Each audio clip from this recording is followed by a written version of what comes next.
हाँ, उस्ताद जाकिर हुसैन साहब के साथ हो या रहमान साहब जैसे मैंने कहा, या शान हो, सलीम सुलेमान हो, पंडित राकेश चौरसिया हो, इन सबके साथ हमने काम किया है।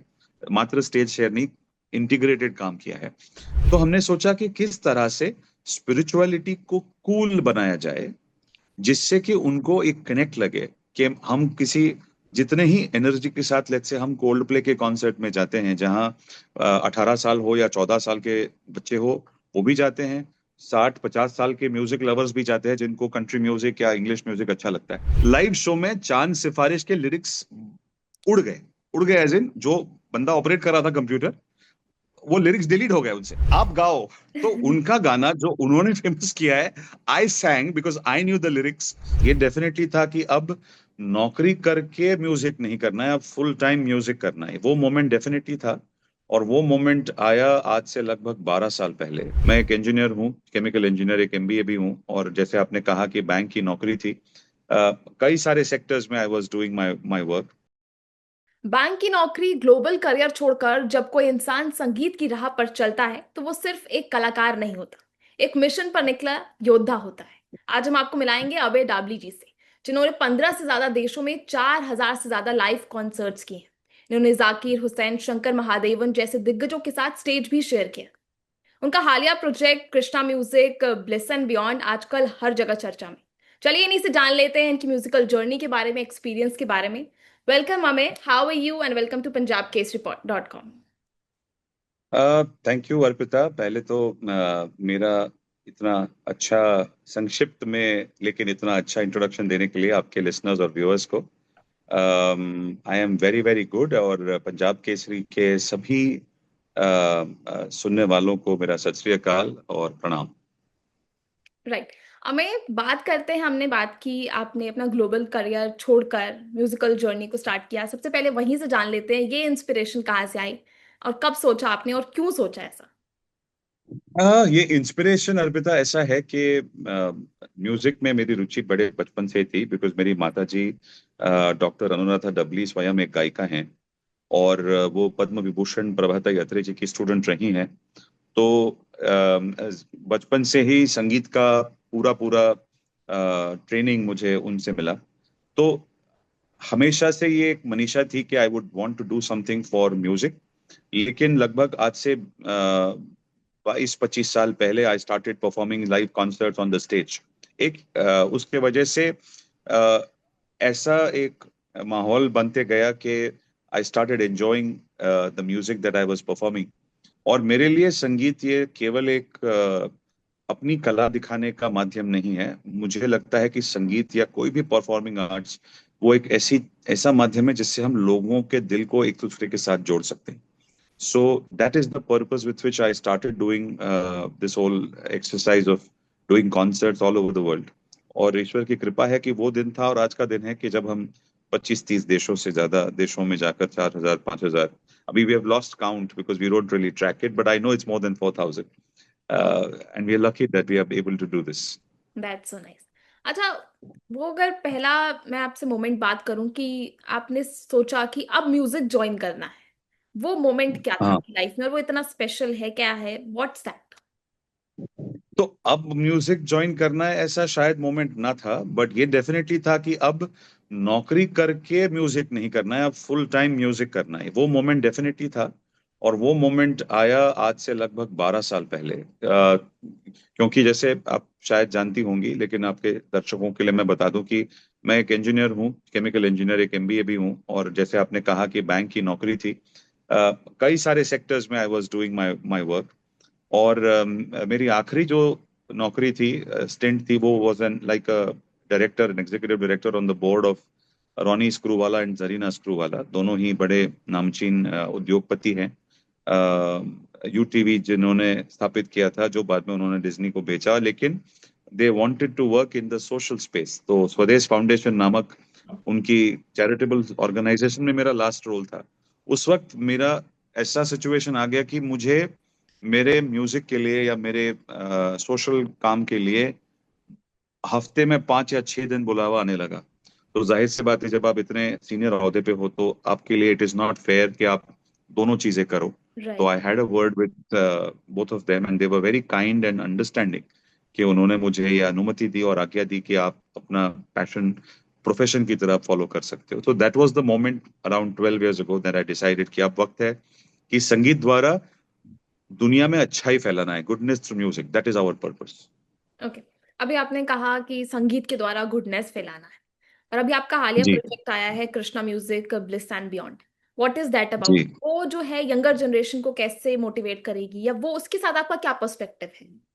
कैन यू थॉट ऑफ बिल्कुल। इट? एंड मैं, यस आई थिंक अर्पिता, आपने बहुत बहुत ही सटीक सवाल पूछा है। इट इज वेरी रेलेवेंट, क्योंकि आमतौर पर कृष्णा अगर हम नाम सुनते हैं तो everybody of course is very respectful towards the name. लेकिन लोगों को आमतौर पर ये समझता है कि अगर अगर anything to do with spiritual तो वो एक 50 60 70 की उम्र के बाद करना है। राइट। उससे पहले तो क्लबिंग और पबिंग इत्यादि चीजें ही करनी होती है एज अ यंगस्टर। मैं सबकी बात नहीं कर रहा हूँ, but on an average that is the expectation, क्योंकि मैं भी किसी जमाने में 20 25 की उम्र में गुजरा हूँ। राइट। तो हमने आजकल एक ट्रेंड देखा है Arpita, that people who are in the age group of 20 25 are severely depressed और are facing a lot of challenges on mental health. काम का प्रेशर है, पैसे कमाने होते हैं, अपना नाम बनाना होता है, या पढ़ाई का प्रेशर होता है, या फैमिली होती है, you starting a new family. तो हमने सोचा कि किस तरह से स्पिरिचुअलिटी को कूल बनाया जाए, जिससे कि उनको एक कनेक्ट लगे कि हम किसी, जितने ही एनर्जी के साथ, लेट्स से हम कोल्ड प्ले के कॉन्सर्ट में जाते हैं जहां 18 साल हो या 14 साल के बच्चे हो, वो भी जाते हैं। 60 50 साल के म्यूजिक लवर्स भी जाते हैं जिनको कंट्री म्यूजिक या इंग्लिश म्यूजिक अच्छा लगता है। तो हमने सोचा कि किस तरह से हम अपने पेशकारी में ऐसा कुछ करें जो यंगस्टर्स को अट्रैक्टिव हो, इंटरेस्टिंग हो। तो उसमें जाहिर सी बात है, दो चीजें हैं। एक है आपका प्रेजेंटेशन, और दूसरा है आपका कंटेंट। क्योंकि सिर्फ प्रेजेंटेशन अच्छा हो, कंटेंट बना नहीं हो, तो लोग आएंगे नहीं। तो हमने इस तरह से इसको पेश किया Krishna music bliss and beyond को, कि जिसमें हम एज ओल्ड ट्रेडिशनल विजडम को एक बहुत ही बेहतरीन तरीके से यंगस्टर के सामने प्रेजेंट करें, जहां there is LEDs and immersive experience and lights and graphics and Ghibli art and great music with some of the finest musicians and singers in the country. तो मैं लीड करता हूँ बैंड को। It's a 25 member band. तो मेरे फ्लोटिस्ट हैं वो नेपाल से हैं, मेरे बाकी अन्य म्यूजिशियंस कोई साउथ इंडिया से है, कोई नॉर्थ से है। तो it's a congregation of best musicians in the country to bring a beautiful immersive experience for youngsters and elders to enjoy. ये थॉट प्रोसेस है। राइट। बहुत यूनिक है। आई डोंट थिंक सो अभी तक ऐसा किसी ने सोचा होगा, क्योंकि बिल्कुल नहीं हुआ स्पिरिचुअलिटी है। को आप इतना अच्छे से आप मर्ज कर रहे हो आज की जनरेशन के स्टाइल के साथ, तो ये सोचना is a unique thought in itself, right? उसके बाद आप थैंक यू। मैं पूछूं कि इतने सारी जो अभी तक आपने इसको लेकर जो स्टार्टअप किया है, उसके साथ कितने यंगस्टर्स जुड़े हैं, वो कितने यंगस्टर्स इंस्पायर हुए हैं उससे, तो वो क्या होगा आपका रेशियो? सो कृष्णा में ही जैसे अभी हमने 2 कॉन्सर्ट, 11 कॉन्सर्ट का टूर है, ये इंडिया टूर है। जो शुरू हुआ 1 मई को मुंबई से, जहां हमने एक first show as a trial show कह सकते हैं, कि we wanted to test how is the response of people. So Mumbai के best theatre Jamshed Bhabha auditorium, जो एनसीपीए का है, जहां बड़े बड़े दिग्गज कलाकार गाते हैं, they liked our work, so they offered us to work with them. वहां पे हमने जब कॉन्सर्ट किया, it was for 1200 people, it was a sold out. उसमें हमारा youngster contribution was let's say 10 to 12%। लेकिन फिर जब हमने इंदौर और हैदराबाद में कॉन्सर्ट्स किए, हमने ये इंश्योर किया कि हमने 2 कॉन्सर्ट्स किए। तो एक कॉन्सर्ट में आप जानकर बड़ी खुश होंगी कि we have a tie up. जैसे मेरे बायो में आपने देखा होगा कि मैं इंडियन आर्म्ड फोर्सेस के साथ काफी राइट। काम करता हूँ। राइट। तो we had a tie up with the national cadet corps, जो हमारे एनसीसी के कैडेट्स हैं। हमने कहा कि हम आपको इनवाइट करना चाहते हैं हमारे कॉन्सर्ट में। तो हमने एक एक्स्ट्रा कॉन्सर्ट उनके लिए किया, to give them a feel of how it was. And I am telling you, 800 to 1000 young between the age group of 18 to 25 year olds were in the crowd, along with other civilian people. Right. Right. And it was, they took the whole thing, the theater on their roof, on their head. It went through the roof. There are some video clips that are going viral online. Right. उनको इतना मजा आया। और ये सिर्फ कृष्णा के लिए मैं बात कर रहा हूँ, इसके अलावा जो मैं कॉन्सर्ट्स करता हूँ उसमें तो यंगस्टर्स बहुत बड़ी मात्रा में हमारे साथ जुड़ते हैं। But Krishna also they have loved. Right. बात करें हम ये कॉन्सर्ट वाला पार्ट, आजकल कॉन्सर्ट को लेकर बहुत क्रेज है। प्लस आप जी कॉन्सर्ट के थ्रू आज स्पिरिचुअलिटी को भी प्रमोट कर रहे हैं। अच्छे जो सोशल मैसेज भी दे रहे हैं कि हाउ हम अपने जी जो चीजें हैं अपनी रूट्स को ना भूले, but with part of that हम उसे एंजॉय भी करें। राइट। तो हाउ बिल्कुल। हाउ इजी और you can say how difficult. Hardship you face hardship you so face let me जब आप टेल यू, करते हैं। It is not easy at all. या I give right. You an example. इस interview से पहले आपने मेरा नाम भी नहीं सुना होगा, because while I am popular in my wedding segment where I do large ultra luxury weddings and I'm a very famous guy in that segment. Yeah, I am very famous in the armed forces segment jahan everybody thinks that I am bigger than Shah Rukh Khan, because I've been working with them for the last 12 years. लेकिन जो हमारी regular आम जिंदगी में हम जब मुझ जैसे आर्टिस्ट को देखते हैं, तो unless I popularize myself or unless my music is extra popular, it is difficult for people to know me. So जाहिर सी बात है, जब लोग मुझे ही नहीं जानते तो मेरे संगीत के बारे में जानना तो स्टेप टू है. तो the whole purpose has been, I would say, not difficult, but it has been lovely and challenging. It's a great journey. मैं आपको एक चीज जरूर बताना चाहूंगा कि the response which we have got through our bookings on Book My Show for all our 11 cities has been phenomenal. जैसे जैसे लोगों को कॉन्सेप्ट के बारे में छोटे छोटे एडवर्टाइजमेंट्स के थ्रू, मेटा एड्स हो या रील्स हो या आप जैसे, मैं जब जर्नलिस्ट से बात कर रहा हूँ, when they are listening to it they are saying wow, we need this at this time. So the challenge has been there, but it has been a beautiful journey. And इसमें spirituality को cool बनाने का reason मैं आपको बताऊंगा अर्पिता, कि जैसे I don't know if you are a Sikh और a Punjabi, I am assuming you might be, but जैसे गुरु ग्रंथ साहिब में इतने सारे शब्द हैं और मैं खुद शब्द गाता हूँ, उसी तरह हमारे देश की परंपरा में भगवत गीता का बहुत बड़ा महत्व है, रोल प्ले किया है उन्होंने. I agree. लेकिन काफी यंगस्टर्स को शायद ये पता भी नहीं है कि भगवत गीता में 700 श्लोक हैं, सिर्फ मात्र 700 श्लोक हैं और 18 अध्याय है. तो my endeavour in this whole thing is, जैसे गुरु ग्रंथ साहिब है या जैसे हमारे अन्य किसी भी स्पिरिचुअल फॉलो करने वाले, वो किसी भी पंथ के हो सकते हैं, वो जरूरी नहीं है कि हिंदू भी हो. मेरे कई सारे कॉन्सर्ट्स में, कृष्णा के कॉन्सर्ट्स में, अलग अलग पंथ के लोग भी आके म्यूजिक और कॉन्सर्ट को एंजॉय कर रहे हैं. जैसे कॉन्सर्ट म्यूजिक होना चाहिए, because it is not religious, it is spiritual, it is about uplifting one's own self. So it has been challenging, but I'm telling you, it is catching up like wildfire.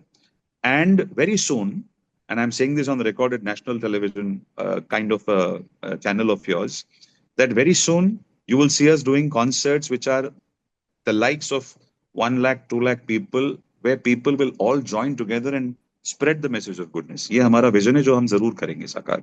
That's true, that's true. और हो भी ऐसा और होगा भी जल्दी ऐसा। And we will also join. Okay. अगर हम बात Absolutely. करें अगर हम बात करें आप कितने सारे कॉन्सर्ट्स आपने इतने सारे कॉन्सर्ट्स किए हैं, तो आपका बेस्ट जी. मेमोरी क्या होगा? नॉट विद कि आपका कृष्णा वाला कॉन्सर्ट, एवरी कॉन्सर्ट, तो आपका बेस्ट मेमोरी, आपको मेमोरेबल पार्ट क्या होगा?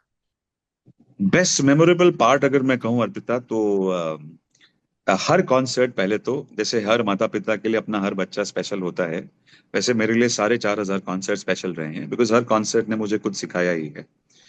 लेकिन जो कॉन्सर्ट्स मैं आर्म फोर्सेस के लिए करता हूँ, जहाँ मैं देश के कोनों कोनों में जाकर अपने army, navy, air force, CRPF, paramilitary के लिए निःशुल्क कॉन्सर्ट्स करता हूँ, पूरा अपना अपनी 40 लोगों की टीम लेकर, 15 सिंगर्स, म्यूजिशियंस और 20-25 टेक्नीशियंस. और जब उन सोल्जर्स को या वीर नारीज को, जो माताएं हमारी बहनें जिनके पति आर्मी में या एयरफोर्स में काम के वक्त शहीद हुए हैं, उनके लिए जब मैं गाता हूँ, तो वो जो एक सुकून देता है कि आई एम डूइंग समथिंग जो मुझे ईश्वर ने गाने का एक सौभाग्य दिया है, उसको मैं एक तरह से यूज कर रहा हूँ देश सेवा के लिए. That gives me a lot of satisfaction. और दूसरा, मुझे बहुत आनंद आता है जब मैं किसी भी लाइव ऑडियंस के सामने परफॉर्म करता हूँ, तो उसमें एक स्पेसिफिक अगर मैं इंसिडेंस आपको बताऊं, तो it was during my concert in Mumbai, which was called as Ekam Sat unity concert, जहां मैंने और रेहमान साहब ने मिलकर परफॉर्म किया राइट। था for 4 hours. It was a Sufi concert, क्योंकि मैं सूफी भी गाता हूँ. तो तब मैंने पंजाबी सूफी और अन्य जॉनर के गाने गाए थे. तो तब एक बड़ा छोटा सा फैन था, वो मेरे पास आया था, बोला sir, I mean with all due respect to Rahman Sahab, he said sir, it was so wonderful to listen to you, and you are as good as Rahman Saab's music. So I think वो एक जब किसी को complement मिलता है that आप इतने बड़े दिग्गज आर्टिस्ट के साथ आपका नाम जोड़ा जाता है, तो you feel nice. Nice nice, that's so true. Okay, अगर अगर आर्टिस्ट की बात की आपने, इतने बड़े बड़े दिग्गजों के साथ आपने स्टेज शेयर किया है, लाइव कॉन्सर्ट्स किए हैं, आपको वो जी। अगर मैं कहूँ किस आर्टिस्ट से या किस कलाकार से आपको इंस्पिरेशन मिली तो वो कौन होंगे? आपने वेल मैं आपको जाकिर सच Hussain, you know, A R या रहमान जैसे दिग्गजों के साथ स्टेज शेयर जी किया है, शंकर महादेवन के साथ, इन तीनों में या और किसी आर्टिस्ट से आपको इंस्पिरेशन मिली हो तो वो क्या? तो शंकर भाई के साथ मैंने कभी परफॉर्म नहीं किया है। शंकर भाई मेरे गुरु गुरु तुल्य हैं, मेरे मित्र मैं नहीं कह सकता, लेकिन मित्र से कई अधिक हैं, वो गुरु तुल्य हैं। उनके साथ स्टेज शेयर नहीं किया है, बट हमने साथ में बातचीत काफी की है। हाँ, उस्ताद जाकिर हुसैन साहब के साथ हो या रहमान साहब जैसे मैंने कहा, या शान हो, सलीम सुलेमान हो, पंडित राकेश चौरसिया हो, इन सबके साथ हमने काम किया है। मात्र स्टेज शेयर नहीं, इंटीग्रेटेड काम किया है। तो इनमें सबसे ज्यादा मजा तो ऐसा मैं कह नहीं सकता, बिकॉज हर एक बहुत अलग है अपने अपने मायने में। लेकिन अगर मुझे किसी एक को चुनना होगा तो मैं 100% आंख बंद करके उस्ताद साहब को, कभी भी जाकिर हुसैन साहब को चुनूंगा। क्या मतलब, वो सूरज को दिया दिखाने बराबर है। उस्ताद जी के साथ जो जो काम हमने किया है, लगभग कोविड के समय खासकर मैं आपके बताना चाहूंगा, जब there was a lot of disappointment all around the world, या उस्ताद साहब के साथ मैं, पंडित राकेश चौरसिया, सलीम एंड कौशिकी चक्रवर्ती, ऐसे 5 लोगों ने मिलकर we ran a online music talent hunt which was all over the world. It did not become massive because of constraints on production and dissemination during COVID due to restrictions on COVID. लेकिन हमें 6,500 entries आई थी online, और उस्ताद साहब ने हर उस entry को परखने के बाद आखिरी के 150 एंट्रीज को खुद फीडबैक देता। अब आप समझो, अगर आप म्यूजिक हो, आप सिंगर हो या म्यूजिशियन हो, अगर आपको उस्ताद जी का पर्सनलाइज मैसेज आता है कि बेटा आपने अच्छा गाया या अच्छा बजाया, लेकिन आप ये कर सकते हो, तो उसके लिए कोई भी ट्रॉफी से बहुत ज्यादा उस चीज की वैल्यू है। तो मेरे लिए ये समझना कि उस्ताद जी जैसे इतने दिग्गज कलाकार अपना समय निकालकर अपनी आर्ट को इतने ट्रू हैं कि वो बिल्कुल हर चीज बारीकी से सुनकर उसको बच्चे को, या जो भी बच्चा एज इन उस यंगस्टर को या उस पार्टिसिपेंट को फीडबैक दे रहे थे, that to me was the moment where I realise that to become great you have to be true to your art. So मेरे लिए वो बहुत बड़ी लर्निंग थी। तो इसलिए Ustad ji always always always will be somebody I looked up to and always will look up to. Okay, और किसी आर्टिस्ट के साथ आप कभी आपका ऐसा मेमोरेबल, आपका कोई मोमेंट हो हाँ, जो आप शेयर करना चाहो? बहुत शान के साथ बहुत मजा आया है। शान भाई और मैंने मिलकर हमने वर्दी के वीर नामक एक कॉन्सर्ट टूर शुरू किया है, जहां हम पेट्रियोटिक म्यूजिक को देश तक पहुंचाते हैं। और उस उनके साथ इतना आनंद आता है क्योंकि he is a very jovial person. वो by nature himself he is a brilliant singer, ये तो मुझे बताने की आवश्यकता नहीं, पूरा देश उनसे प्यार करता है, पूरी दुनिया में उनका डंका है। और उनके साथ काम करने में बड़ा मजा आता है। रिहर्सल में जो मस्ती होती है, जो फन होता है। एक इंस्टेंस में बताना चाहूंगा, हम कॉन्सर्ट कर रहे थे और शान जी का गाना था, शान भाई का गाना था, चांद सिफारिश, जो हम्म, आपने सुना होगा। जी। अब क्या आप बिलीव कर सकते हो, और शान भाई इस बात का बुरा नहीं मानेंगे मैं जानता हूँ, हम्म, हर म्यूजिशियन ना कॉन्सर्ट के टाइम पे अपने सामने एलईडी पे लिरिक्स रखता है, बिकॉज भले आपको गाना याद हो, बट एक सीक्वेंस में वो लिरिक्स चलते रहते हैं आपके सामने, राइट, ऑन अ टेलीप्रॉम्प्टर। अब हुआ ये कि हमारा षणमुखानंद मुंबई में एक हॉल है 3,500 बड़े कैपेसिटी का, वहां पे शो चल रहा है। लाइव शो में चांद सिफारिश के लिरिक्स उड़ गए। उड़ गए एज इन जो बंदा ऑपरेट कर रहा था कंप्यूटर, वो लिरिक्स डिलीट हो गए उनसे। अब शान भाई का गाना है तो ऑब्वियसली लिरिक्स नहीं है, ब्लैंक है स्क्रीन, और ऑडियंस को ये पता नहीं है। Audience is enjoying the song, musicians are playing, and we know there is a glitch. तो Shaan bhai is looking at me, I am looking at him, and he sing, तेरी अदा है जो झोंके वाली, उड़ के बिखर जाने दे, ऐसा कुछ तो उनका लिरिक्स है। एंड ही वाज ब्लैंक, तो ही इज लुकिंग एट मी कि आप गाओ। तो उनका गाना जो उन्होंने फेमस किया है, I sang because I knew the lyrics, and you know that's a fun incidence, मैं आपसे I thought I share with your audience. तो ऐसे ऐसे बहुत सारे अमेजिंग इंस्टेंसेस हमारे पे साथ स्टेज पे होते रहते हैं, जो ऑडियंस तक नहीं पहुंचते थैंकफुली। तो but it's a great experience and it was a great time with Shaan भाई। Right, so good to listen this. Okay, अगर आपसे पूछूं आज की इस स्ट्रेस भरी भागदौड़ वाली दुनिया में आप कितना मानते हैं कि इंडियन म्यूजिक जो है वो शांति जी। और जुड़ाव ला सकता है, तो वो क्या होगा? 100% जुड़ाव लाता है। इंडियन म्यूजिक, चाहे वो क्लासिकल हो, चाहे पॉप हो, चाहे फ्यूजन हो, इंडियन ही नहीं, मैं तो कहूंगा एनी म्यूजिक, अगर हम उसको सही तरीके से पेश करते हैं अपने ऑडियंस के लिए, तो म्यूजिक एक्चुअली इज थेराप्यूटिक। अगर आप उस पे रिसर्च करते हैं जो हमने किया है, क्योंकि मेरा ये मानना है कि अगर आपको ऑडियंस को, भले वो टिकट्स देके आए हों, उनका वो हक है कि हम उनको कुछ ऐसा दे कि जब वो घर जाएं या अपने अपने जगह जाएं तो उनको लगे कि यार today I have gained something beautiful. और खास करके स्पिरिचुअल कॉन्सर्ट्स में, या मैं कृष्णा की अगर बात कहूँ, तो इसमें, या जो मैं एक I do a music therapy live demonstration for all my audience in all my concerts by the way, because only then can I prove to them कि देखो अब तक हमने 1.5 घंटा ये किया, मैं 10-12 मिनट आपके साथ ये करने वाला हूँ, अब आप मुझे बताओ what did you feel the difference. So when I do that live demo, people really say that yes, there is some magic in the whole music element that we have studied and researched and which we put together. तो to answer your question, definitely भारतीय संगीत में ये जादू है, सदियों से थी, और आगे भी रहेगी। भारतीय कला क्षेत्र में खास करके cultural heritage of India is what people from the west are coming and learning. तो it's high time that we wanted to exploit it and make it the reverse way, that हम लोगों तक जाए वेस्ट में और लोग कहें, मतलब मेरा तो ये है कि रॉयल अल्बर्ट हॉल हो या वेम्बली स्टेडियम हो या अमेरिका का मैडिसन स्क्वायर गार्डन हो, वहां पे जाके हम 50 लाख 1 करोड़ लोगों के लिए क्यों नहीं गा सकते, where people are joining us and singing in unison on music that we are making. This is what we should do, because उसमें जादू डेफिनेट है। तो सर बात करें हम आज की जनरेशन की म्यूजिक की, तो वो आपको किस तरह से, किस हद तक क्या डिसअपॉइंटिंग लगता है? क्योंकि मोस्टली जो है आप पुराने गाने को उठा के रिमिक्स कर दिया जाता है, या फिर आज की जनरेशन का जो म्यूजिक बनाने का तरीका है, कॉम्पोजिशन है, क्या वो किसी तरह से आपको डिसअपॉइंटिंग लगता है?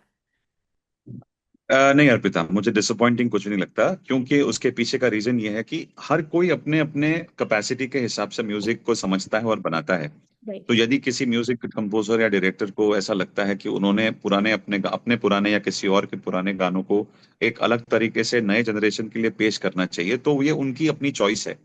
हाँ, as music has to grow ahead and grow further, always good to ensure that there are new songs that come out. और जो आज का म्यूजिक है वो आज के जनरेशन को कुछ हद तक पसंद भी है, लेकिन ये जरूर है कि आज के जनरेशन को भी अगर आप अ, अलग फ्लेवर का म्यूजिक दो, जैसे हम कोशिश कर रहे हैं कृष्णा या मेरे अन्य कॉन्सर्ट्स के थ्रू, तो मुझे ये दिख रहा है कि उनको बड़ा पसंद आ रहा है। So I would definitely urge my fellow friends to try and focus and create content which is fresh and new, जिससे कि लोगों को अलग अलग म्यूजिक, अलग अलग तरीके और अच्छे से सुनने मिले और इंजॉय करने मिले। Okay, thank you so much sir, this was all about today. Okay, तो ये थे हमारे साथ अमित दाबली जी, एक ऐसे कलाकार जिनका संगीत हमारे दिलों को छू जाता है। चाहे वो कृष्णा के जरिए आत्मिक आनंद की बात हो, चाहे सैनिकों के लिए एक इमोशनल कनेक्ट बनाना, उनका हर सुर एक उद्देश्य के साथ आता है। Thank you so much sir, joining with punjabkesari.com, and thank you so much. Thank you Arpita, all the best, thank you. Thank you.